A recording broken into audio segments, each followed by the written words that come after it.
Coming up on the program, a bomb explosion mars the Eid al-Fitr celebrations in Maiduguri, the Borno State capital, northeast Nigeria.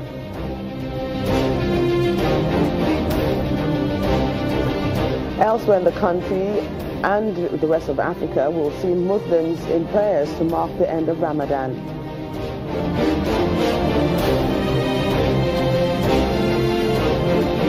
And later, a bridge under construction in Kenya collapses.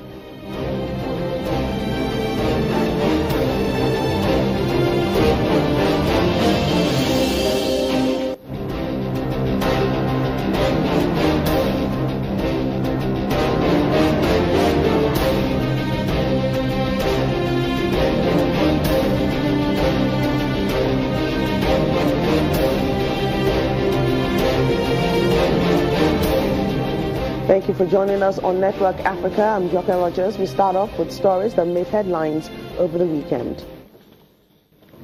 German humanitarian group Sea-Watch rescue boats have picked up hundreds of migrants off the coast of Libya a day earlier. According to a video footage shown on Sunday morning, some children, 311 men and 26 women were taken aboard the Sea-Watch 2. The organization added that 4 of the women are pregnant. On the video footage, at least one infant on board being bottle-fed, while another small child, who appeared to be around 1 year old, was seen sitting at the corner of the boat with a veiled woman. Sea-Watch, citing the Malta-based NGO Migrant Offshore Aid Station, said that more than 30 migrants' boats had left Libya for Europe on Sunday, probably because of the end of Ramadan.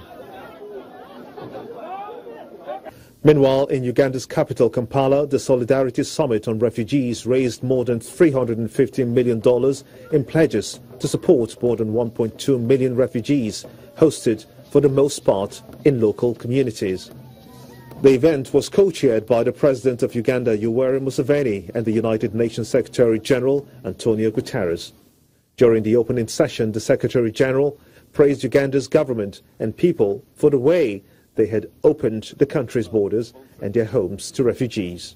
It is, I think, necessary for the international community to recognize that Uganda has had an exemplary refugee policy in the past, and even today, faced with the largest refugee inflow of the past year, Uganda remains a symbol of the integrity of the refugee protection regime that, unfortunately, is not being respected everywhere in the world. In remarks to the press at the event, the Secretary-General congratulated the Ugandan government for the conference. Elsewhere, Egyptian President Abdel Fattah al-Sisi has pardoned 502 prisoners before the Eid al-Fitr holiday, including prominent businessman Hesham Talat Mustafa. Mustafa, the former chairman of one of Egypt's largest real estate developers, had been sentenced to 15 years in prison for hiring a hitman to kill Lebanese pop star Suzanne Tamim in 2008. He was pardoned on health concerns. Sisi ordered the Interior Ministry to implement the decision before the start of the holiday, which immediately follows the holy month of Ramadan that ended this Saturday. The prisoners to be released include 25 women and a large number of youth jailed in cases involving protesting and gathering. State news agency NEMA has reported this much. Well, fierce fighting between Chadian troops and Boko Haram militants has left 8 soldiers dead on Lake Chad Islands. Spokesman of the Chadian army confirmed that a further 18 soldiers were wounded while the troops killed 162 insurgents.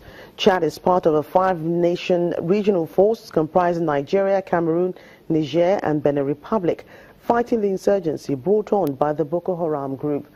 There have been frequent clashes on Lake Chad, many islands, since the Boko Haram conflict began in 2009, bordering Chad, Cameroon, Niger and Nigeria.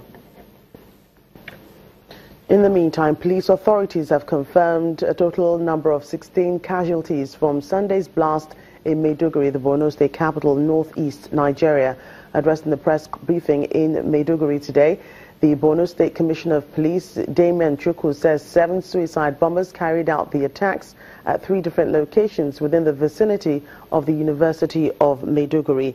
According to him, all the suicide bombers died in the attacks alongside 9 others, including security personnel of the university. 13 other persons who sustained injuries are receiving treatment at the University of Maiduguri Teaching Hospital. The University of Maiduguri has come under a series of attacks from terrorist group Boko Haram in the last couple of months.